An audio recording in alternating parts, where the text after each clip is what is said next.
Assalamualaikum warahmatullahi wabarakatuh. Perkenalkan, nama saya Rusyada Syarifah. Saya mahasiswi tingkat 2 Sarjana Terapan Promosi Kesehatan Poltekkes Kemenkes Padang.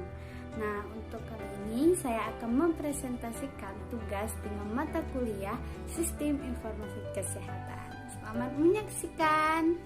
Untuk pertanyaan pertama, yaitu berdasarkan grafik di samping itu apa yang bisa kita simpulkan? Nah, kalau menurut Sari bahwasanya berdasarkan gambar di samping itu bagaimana di dalam sebuah kita menyebarluaskan informasi ataupun memberikan informasi itu harus didukung dengan data yang akurat, data yang valid dan juga teruji kebenarannya. Selain itu, bahwasanya data digunakan sebagai bukti untuk kita meyakinkan dan memberikan kesadaran kepada masyarakat tentang suatu perkembangan isu kesehatan ataupun masalah kesehatan yang saat ini sedang terjadi. Untuk pertanyaan yang kedua, yaitu pengertian dari sistem, data, dan informasi. Untuk pengertian dari sistem ialah gabungan dari beberapa komponen-komponen yang saling terhubung dan saling mempengaruhi antara satu dan lainnya untuk mencapai tujuan tertentu.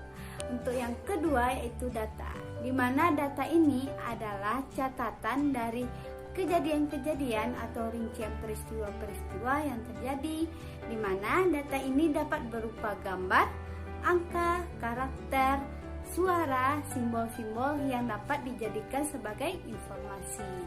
Nah, untuk yang ketiga yaitu informasi, di mana informasi ialah hasil dari pengolahan data yang disajikan atau disusun dalam bentuk yang lebih berguna dan lebih berarti bagi penerimanya, sehingga dapat menjelaskan gambaran-gambaran terkait kejadian atau peristiwa nyata. Selain itu juga digunakan dalam pengambilan keputusan. Untuk pertanyaan yang ketiga yaitu ciri-ciri dari informasi yang berkualitas. Nah, menurut Raymond M. Silot menyatakan bahwa suatu informasi yang berkualitas itu terdiri dari ciri-ciri yang pertama yaitu akurat, di mana informasi menceritakan atau lebih mencerminkan kepada keadaan yang sebenarnya. Ciri yang kedua yaitu tepat waktu, di mana informasi itu harus tersedia ataupun ada di saat informasi itu diperlukan. Ciri yang ketiga yaitu relevan, di mana informasi itu harus sesuai dengan kebutuhan. Ciri yang keempat yaitu lengkap, di mana informasi itu harus disajikan atau diberikan secara lengkap. Karena jika informasi itu hanya disediakan atau diberikan hanya sebagian-sebagian, maka itu akan mempengaruhi dalam proses pengambilan keputusan. Nah, untuk yang kelima yaitu korektif, di mana informasi itu memang memiliki kebenaran yang nyata atau memang teruji akan kebenarannya. Ciri yang terakhir yaitu security, di mana informasi ini harus memiliki manfaat atau kegunaan yang lebih besar dari bagaimana kita mendapatkan informasi tersebut. Untuk pertanyaan yang keempat yaitu apa manfaat dari sistem informasi di dalam sistem kesehatan. Yang pertama yaitu memudahkan pasien untuk mendapatkan pelayanan kesehatan. Yang kedua yaitu memudahkan fasilitas kesehatan atau Faskes dalam melakukan pendataan pada setiap pasien yang mendaftar untuk berobat. Yang ketiga yaitu mengontrol semua kegiatan yang berlangsung di dalam fasilitas kesehatan tersebut. Dan yang keempat yaitu bagaimana sebagai dasar ataupun dalam pengambilan keputusan terkait pendeteksi ataupun pengendalian masalah kesehatan. Untuk pertanyaan yang kelima yaitu apa tujuan kita membagi sistem informasi menjadi tingkatan manajemen. Nah, tujuan sistem informasi dibagi menjadi tingkatan manajemen karena kita tidak bisa menyamakan antara tingkatan manajemen satu dengan manajemen yang lainnya di dalam penggunaan sistem informasi manajemen yang sudah ada. Contohnya dalam pengambilan keputusan atau perubahan. Nah, dengan terkait pada tingkatan manajemen bawah, mereka akan lebih menggunakan informasi sebagai pengambilan keputusan atau perubahan yang bersifat secara rutin. Karena informasi yang mereka dapatkan itu berasal dari rutinitas karyawan tersebut, sehingga perubahan-perubahan dadakan dapat dialami lebih kecil. Sedangkan pada tingkatan atas mereka akan lebih menggunakan intuisi. Hal ini dikarenakan pada tingkatan atas akan lebih mengalami atau menghadapi yang namanya perubahan-perubahan dadakan, sehingga tidak memerlukan lagi yang namanya pengumpulan informasi ataupun inovasi-inovasi baru yang bertujuan untuk kelangsungan ataupun keberlanjutan dari kantor, swalayan ataupun restoran tersebut. Nah, untuk tujuan yang kedua yaitu agar di dalam pelaksanaan sistem informasi manajemen pada tiap-tiap tingkatan tersebut dapat dilakukan secara teratur, terkoordinasi dan sistematis.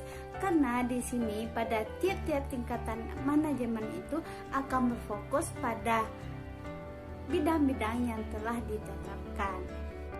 Untuk yang tujuan ketiga yaitu untuk menghindari yang namanya permasalahan-permasalahan, baik itu dalam proses pencarian, pengumpulan, dan penyusunan informasi yang didapat dari tingkatan manajemen atas, tingkatan manajemen bawah, dan tingkatan manajemen menengah. Untuk pertanyaan yang terakhir yaitu jelaskan tingkatan manajemen berdasarkan sifat dan teknologi informasi di dalam sistem informasi manajemen. Tingkatan manajemen berdasarkan sifat informasinya, yang pertama yaitu tingkat manajemen atas, di mana sifat informasinya akan lebih eksternal, jadi informasi itu akan lebih cepat keluar. Contohnya pemilik perusahaan atau swalayan, mereka tidak akan lagi memikirkan tentang persediaan barang, akan tetapi bagaimana investasi ke depannya, bagaimana peluang-peluang ke depannya untuk mempertahankan swalayan tersebut. Yang kedua yaitu global, bahwasanya pemilik perusahaan atau swalayan itu akan lebih berpikir kepada bagaimana mereka bisa membuka cabang ataupun memperluas jaringan perusahaan tersebut. Yang ketiga yaitu informasinya bersifat jangka panjang. Dan yang keempat yaitu hanya akan membahas tentang hal-hal pokok, sehingga informasinya akan lebih ringkas karena sesuai dengan kebutuhan. Untuk tingkatan manajemen bawah yang terdiri atau lebih ditujukan kepada pelayan swalayan, itu sifat informasinya yang pertama yaitu internal, di mana pelayan tersebut hanya akan memahami atau mengetahui tentang hal-hal yang intern dalam swalayan. Contohnya seperti persediaan barang, produksinya, dan bagaimana nantinya banyaknya pembeli yang datang. Yang kedua yaitu parsial, di mana informasi ataupun pelayan swalayan itu hanya mengetahui satu hal, tidak banyak namun secara mendetail.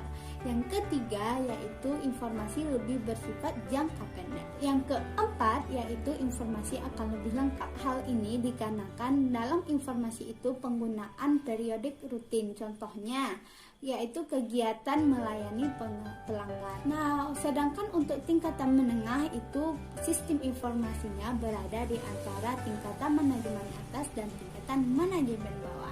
Yang kedua dari segi teknologi informasi, di mana tingkat atas akan menggunakan yang namanya internet knowledge ataupun pengetahuan internet serta database. Yang kedua yaitu dari tingkatan manajemen menengah, mereka akan lebih menggunakan database dan juga jaringan komputer, contohnya dalam proses mengontrol kasir.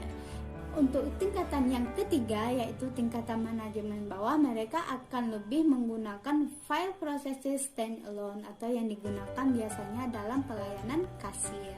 Baik, sekian presentasi dari saya. Assalamualaikum warahmatullahi wabarakatuh.